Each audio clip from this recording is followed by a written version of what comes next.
Welcome everyone, and let's start the next topic, which is comparison between the electron affinity and electronegativity.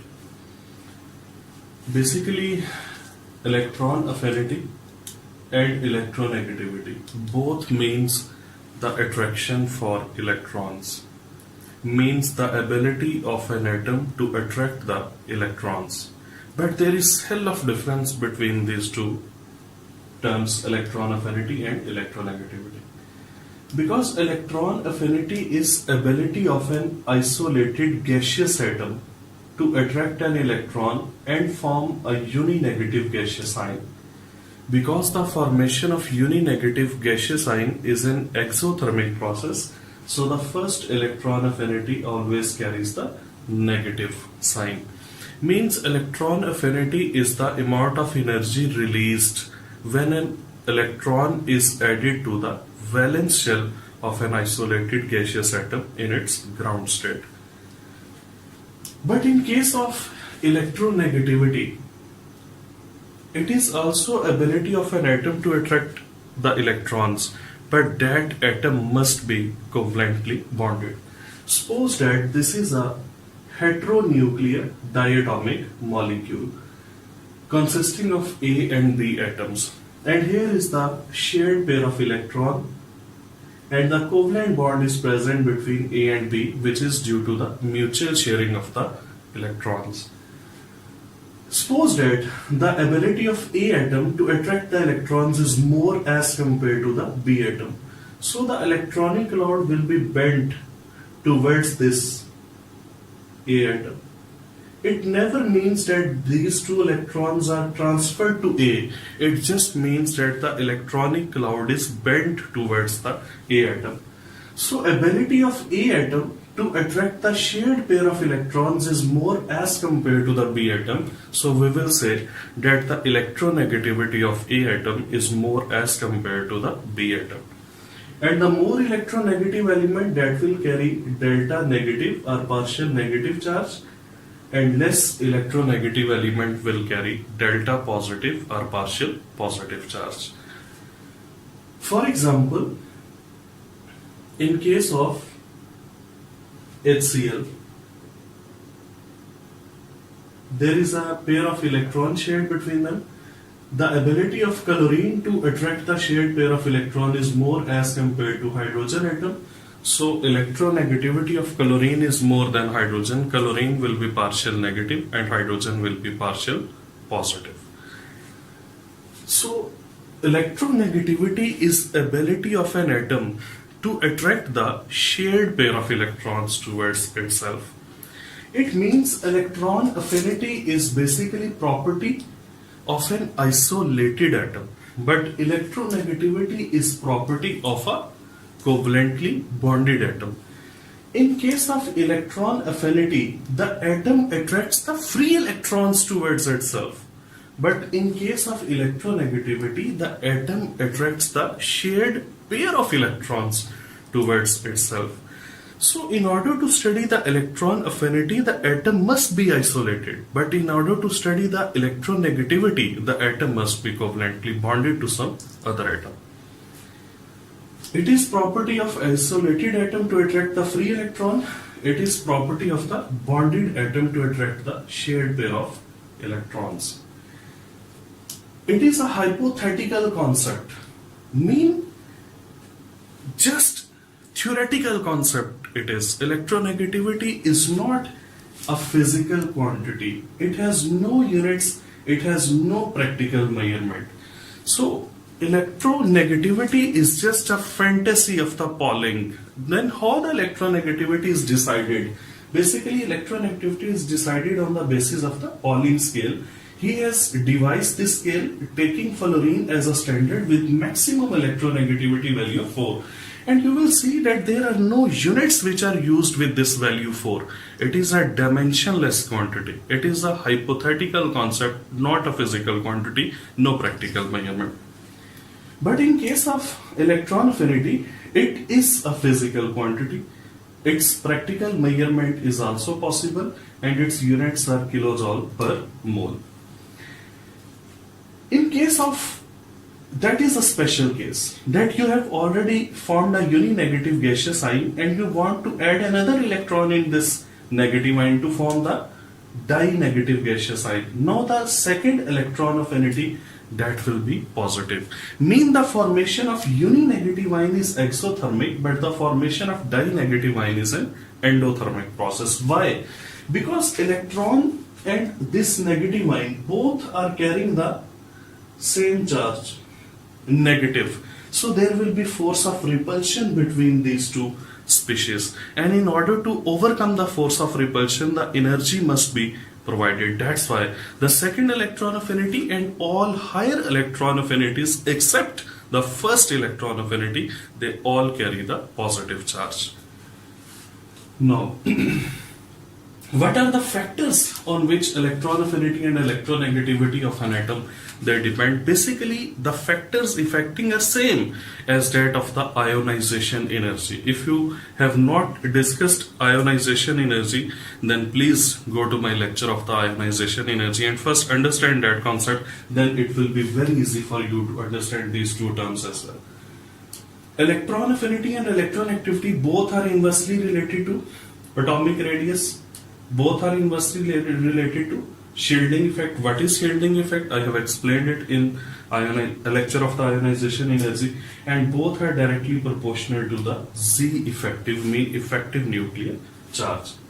Because the dependence of both these terms, electron affinity and electronegativity, is on the same factors, so their variation in the periodic table that will also be same. When you will move from top to bottom in a group, atomic radius will increase, shielding effect will increase, Z effective will remain constant. So because of increase in these two parameters, the electron affinity and electronegativity both decrease. But when you move across a period, the atomic radius decreases, shielding effect remains constant, but Z effective increases. So decrease in atomic radius and increase in effective nuclear charge, that will cause increase in the electronegativity and electron affinity. So simply the elements which are present on the top, they have higher electron affinity and electronegativity values as compared to the elements which are present at the bottom in a group. And in a period, the elements which are present at left, they are mostly metals. They have low electronegativity, low electron affinity. But those elements which are present at the right corner of the period, they are usually non-metals and they have very high value of the electron affinity and electronegativity. The maximum electronegativity belongs to fullerene, and keep one thing in your mind, that the minimum electronegativity belongs to cesium, it is 0.7. Now what is the importance of these concepts actually? Electron affinity and electronegativity.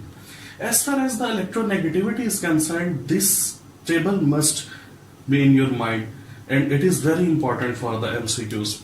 If the difference of electronegativity between two atoms that ranges from 0 to 0.4, then the bond between those two atoms will be non-polar covalent. If from 0.4 to 0.7, then that will be the polar covalent bond. And if the difference of electronegativity between two atoms, that is 1.7 equal to 1.7, then the 50% ionic and 50% covalent character will be present in that bond. But if the difference of electronegativity will be greater than 1.7 and maximum it can be 4, so the bond will be ionic. And for a bond to be 100% ionic, the difference of electronegativity must be equal to 4, which is not possible, as the minimum electronegativity in periodic table is 0.7, maximum is 4. So the difference, maximum possible difference, that will be 3.3. That's why no bond in nature that is 100% ionic, but the bond in which the electronegativity difference between two atoms is 0, that is 100% covalent bond. So 100% covalent bond exists, but 100% ionic bond has no existence in nature.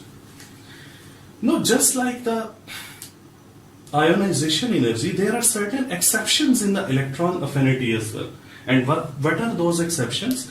The electron affinity of 2A is lesser than 1A. According to the normal trend, when we move from left to right in a period, the electron affinity increases. So 2a must have greater electron affinity as compared to 1a according to the normal trend, but this is exception that it has lesser electron affinity than 1a. Similarly, 5a has lesser electron affinity than 4a, and 8a, you know that the 8a is present at the extreme right corner of the periodic table. So when we move from left to right in a period, the electron affinity increases. So the 8a must have maximum electron affinity according to the normal trend. But we know that noble gases have minimum value of the electron affinity. And I'm giving you a very important point here, that even in the case of noble gases, the first electron affinity is also positive, because they do not have any attraction for the new electrons. They are already stable. Their octet is complete. So if you want to add even first electron in the atom of the noble gas, you will have to provide the energy. So the first electron affinity of the noble gas is that is also positive. Now, why the elements of 2a and 5a this takes place? So I am going to explain it, because the mystery again here that lies in the electronic configuration. First of all, I will explain the comparison of 2a and 1a. Suppose that in 1a we are taking the example of sodium, and in 2a we are taking the example of magnesium. 1s2, 2s2, 2p6, 3s1. Magnesium is 1s2, 2s2, 2p6, 3s2. That is the ground state electronic configuration of the sodium and magnesium. Now you can easily see that in case of sodium, the valence electron is unpaired and it is present in 3s, while in case of magnesium, again the electron is present in 3s but the electrons are paired. So if you will add another electron, in case of sodium, that electron will be moved to 3s. But in case of magnesium, the electron will have to move to 3p. And you know that the nuclear attraction on the s electrons is greater as compared to the p electrons. So that's why it will easily accept one electron as compared to magnesium I am talking.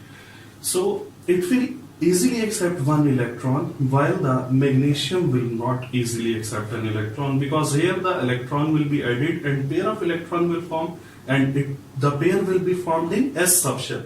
While here, when one electron will be added, the first factor is that it will be added in p, where the nuclear attraction is already less and the added electron will remain unpaired. That's why the magnesium will not prefer to accept electron as compared to the sodium. So the first exception is there. In the second case, when we say that 5a and 4a, the electron affinity of the 5a is less than 4a. So let us write electronic configuration of carbon from 4a and of nitrogen from 5a. In case of carbon, 1s2, 2s2, 2p2. That is ground state electronic configuration. 1s2, 2s2 and 2p3. Now you can easily see that in case of nitrogen, the p subshell is half filled. So when it is half filled, it will be more stable. It will not accept an electron easily, because accepting an electron will make it unstable. After accepting an electron, 2p4, that will neither be half filled nor completely filled, so it will become unstable. But in case of carbon, if it accepts an electron, its p will be half filled. So when it will be half filled, it will get more stable.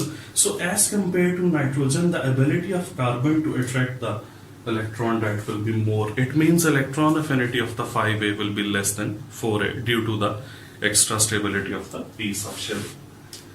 So these are the exceptions in the electron affinity, and electron affinity also decides the reactivity of the nonmetals. And last, I will tell you one thing, that keep a point in your mind, that what is the trend of electron affinity in halogens. That is very important for MCQs of the different entrance test and even in the board exams. In case of halogens, chlorine, bromine, fluorine and iodine.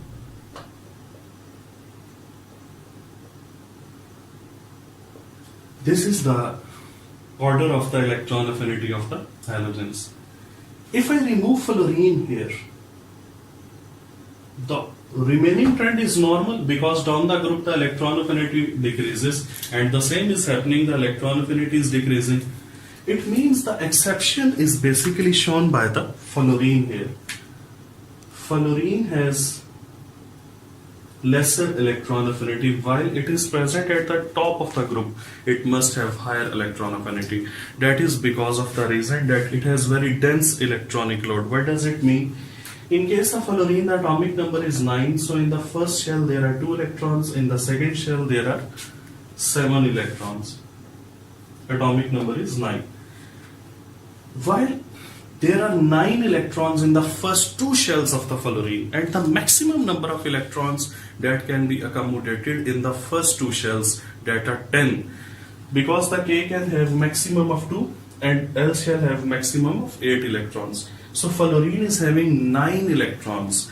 The size of fluorine, because it is present at the top of its group and at the right corner of the periodic table, the size of fluorine will be very small. So in small size, there are 2 first shells, K and L, which are almost complete. So that will be very dense electronic load in the fluorine. And that dense electronic load, if we suppose that this is nucleus, the electronic load is very dense. So this dense electronic load will reduce the nuclear force of attraction on the incoming electrons. So it is due to the small size of the fluorine and dense electronic load, due to which the electron affinity of the fluorine is lesser as compared to the chlorine and bromine.